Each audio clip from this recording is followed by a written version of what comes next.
2 साल पहले दिल्ली की सीमाओं पर किसानों ने लगाया था मोर्चा और तीनों कृषि कानून मोदी सरकार को वापस भी लेने पड़े थे और उस वक्त कई बार वार्ताओं का दौर चला और कुछ समझौते भी हुए थे। 2 साल बीतने के बाद समझौता जो हुआ था वह लागू नहीं करने के कारण संयुक्त किसान मोर्चा अब फिर जाग उठा है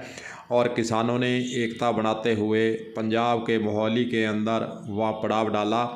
ट्रैक्टर ट्राली पर सभी प्रकार की व्यवस्थाएं लेकर वहां पर पहुंचे, यानी किसान ट्रालियों में राशन पानी लेकर पहुंच गए थे।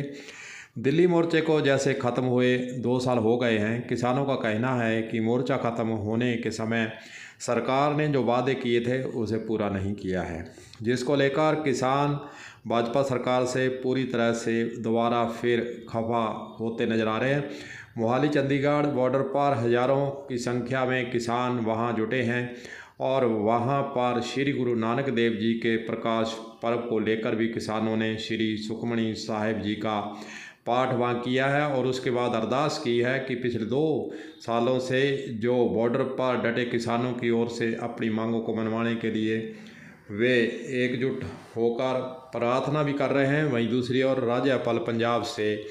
वे मिल भी रहे हैं, वार्ता कर रहे हैं और दूसरी ओर राकेश टिकैत भी इन मोर्चों के अंदर पहुंचे हैं और उन्होंने याद दिलाया है कि किसान संघर्ष समिति के द्वारा फिर जो अपना संघर्ष जारी करने की योजना बढ़ रही है।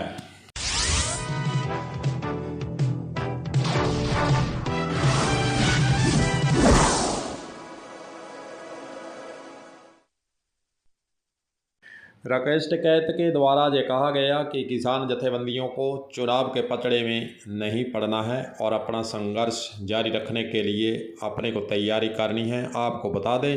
कि लोकसभा चुनाव 2024 अब नज़दीक हैं और संघर्ष समिति के द्वारा किसानों के द्वारा ऐन वक्त पर चुनाव के वक्त पर अब अपना आंदोलन शुरू करने का निर्णय लेना कहीं ना कहीं राजनीति को प्रभावित करने जैसा हो सकता है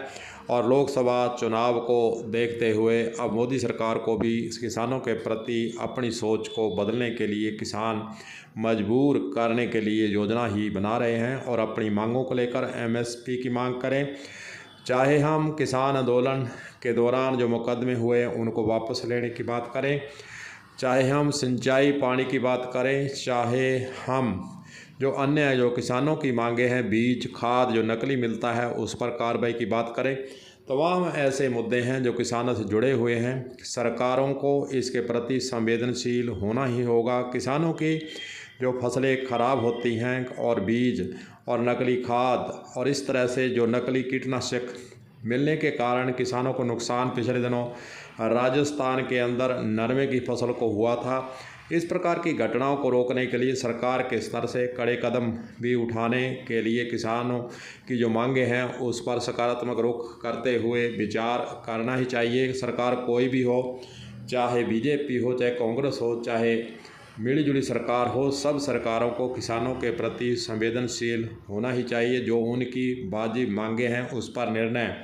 अगर वे कर देते हैं तो कहीं ना कहीं जो किसानों के द्वारा मोर्चाबंदी करना और जाम लगाना या अन्य प्रोटेस्ट करना, उसके लिए किसान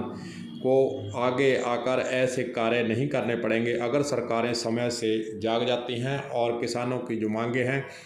उस पर वे निर्णय कर लेती हैं। राज्य सरकारों की बात करें चाहे केंद्र सरकार की बात करें, जो किसानों की वाजिब मांगे हैं जो मानी जा सकती हैं उनको मानने के लिए लंबा इंतज़ार किसानों को नहीं करवाना चाहिए, जिससे कानून व्यवस्था के लिए अनेकों ऐसे व्यवस्थाएं करनी पड़ती हैं और तमाम तरह के खर्चे सरकारों के ऊपर ही पड़ते हैं। देखते हैं अब मोदी सरकार किसानों के प्रति नरम रुख अपनाकर क्या निर्णय उनकी मांगों पर लेती है।